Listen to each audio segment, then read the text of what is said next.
On n'a pas tous les jours, rendez-vous avec le vainqueur du Tour. Depuis sa victoire sur les Champs-Élysées, la vie de Geraint Thomas a complètement changé. Le lieutenant de Christopher Froome a pris du galon. Hey! Hey, Geraint! Bonjour! Ça va? Ça va bien. Tu parles français un peu ou pas? Ah, j'y travaille. Tu travailles ton français, ok. Alors, depuis le mois de juillet, ce Tour de France gagné. Ah, j'ai l'impression que ça fait une éternité. C'était vraiment bien. Hein. J'en ai plus que profité, mais là, j'ai besoin de m'y remettre. C'est surprenant de te retrouver ici à Monaco. Tu vis ici tout le temps ou pas? Ouais, j'habite ici depuis 6 ans. Mais je suis tout le temps en déplacement. Entre les entraînements, les stages, les courses. Je ne suis jamais plus de 2 semaines de suite ici. Mais les ascensions, la montagne, la météo, c'est bien mieux qu'au Pays de Galles. T'es prêt pour une petite virée? Slowly, doucement. Pas trop vite. Hein. Ouais, mais t'as comme une petite aide là. Nous voilà partis pour une sortie de plus de 2 heures. Où son sourire ne l'a jamais quitté. C'est que Geraint Thomas est un homme heureux. La pression, il en a bu plus d'une cet hiver. Il a savouré sa victoire de longues semaines et il n'est pas prêt d'oublier les images de son retour au Pays de Galles. Mon retour à la maison a juste été incroyable. Il y avait près de 10 000 personnes dans les rues de Cardiff. 10 000 personnes pour t'accueillir à Cardiff pour ton retour? Ouais, tout ça pour moi. Je suis devenu le premier Gallois à remporter le Tour de France. Et ça a fait beaucoup de bruit au Pays de Galles. Tous ces gens, ces supporters, c'est incroyable. Honoré par la reine Elisabeth II, Geraint Thomas est devenu une star du sport mondial. Invité un peu partout, comme au Barça, où Lionel Messi lui a dédicacé son maillot. Il est aussi en décembre dernier élu sportif britannique de l'année. Devant, excusez du peu, Harry Kane et Lewis Hamilton. Est-ce que maintenant que tu es très célèbre, quand tu vas au resto, tu continues à payer tes additions ou c'est gratuit pour toi? Now it's free for you. Non, c'est pas gratuit. On m'offre des petites choses. Ah, le petit café. Des petits suppléments gratuits. C'est juste dingue, comme tout a changé. Depuis janvier, le Gallois a sérieusement remis la machine en route. 30 heures de vélo par semaine, des stages intensifs à Tenerife. Il accuse encore 2 kilos de trop sur la balance pour être à son poids de forme, 67 kilos. Mais pas de panique, il est largement dans les temps. On est dans la dernière semaine du Tour, à 3 jours de l'arrivée à Paris. Et là,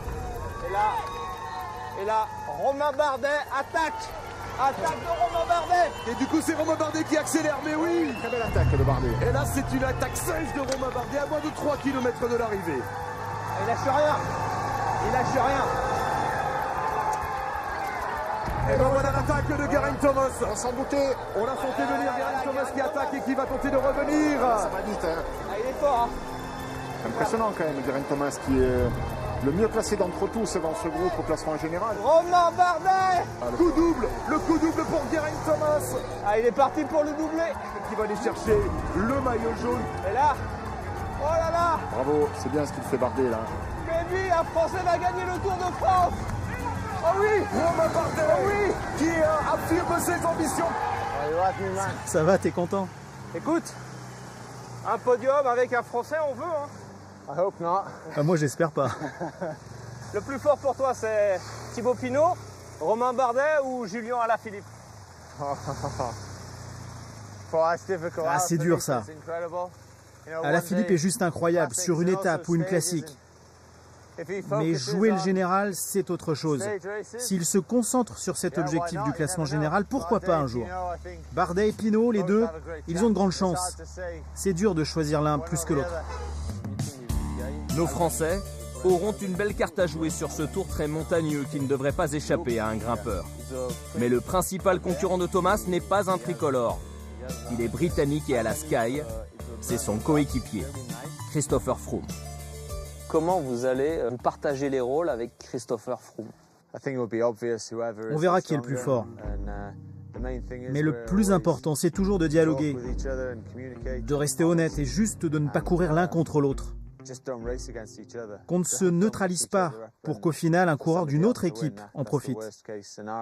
Ce serait le pire des scénarios. C'est une évidence. Après les Pyrénées et l'étape du Tourmalet, on saura qui est le plus fort et toute l'équipe roulera pour celui-là. On fera tout pour que l'un de nous deux gagne. Je ne pense pas que ça va poser de problème. C'est sûr, si je gagne, Froome va être déçu parce qu'il veut gagner son 5e tour. Mais si c'est un autre coureur qui l'emporte, sa déception sera encore plus grande. C'est la même chose pour moi. Je veux gagner, mais si Froome s'impose, je serai content pour lui et pour l'équipe. Il aura été le plus fort. Il aura mérité sa victoire. C'est évident que je préfère voir Froome gagner plutôt qu'un Dumoulin ou un coureur d'une autre équipe. Il n'y aura pas de guéguerre entre vous qui pourrait faire gagner un autre coureur. Je ne peux pas parler pour Froome, mais en ce qui me concerne, c'est sûr que non. Il n'y aura pas de bataille de ce genre-là. Bien sûr, je veux gagner et être dans la meilleure forme possible pour y arriver. Mais sur le vélo, je ne ferai jamais quelque chose pour l'empêcher de gagner. Je ne suis pas dans cet état d'esprit-là. Et aucun de nous deux ferait une chose pareille. Ce serait terrible. Je sens que tu es loyal. Et je ne te vois pas attaquer, par exemple, Christopher Froome. C'est la vérité. C'est comme ça que je vois les choses. Je suis presque sûr que Froome pense la même chose, mais il faut lui poser la question maintenant. On posera évidemment la question à Christopher Froome. Les deux compères ne vont jamais se croiser en compétition jusqu'au Tour. Des programmes différents jusqu'aux retrouvailles à Bruxelles le 6 juillet pour le départ de la Grande Boucle. Ah, ce serait génial de l'avoir avec le dossard numéro 1 cette année. Porter le maillot jaune juste une journée, c'est un énorme honneur. Il représente le cyclisme. Ah, le gagner, c'est juste incroyable. Je l'ai porté plusieurs jours.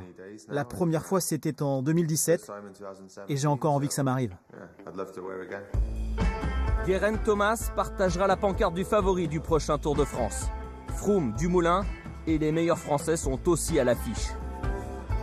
Rendez-vous en Juliette, les amis. Cheers. Alors, vivement cet été.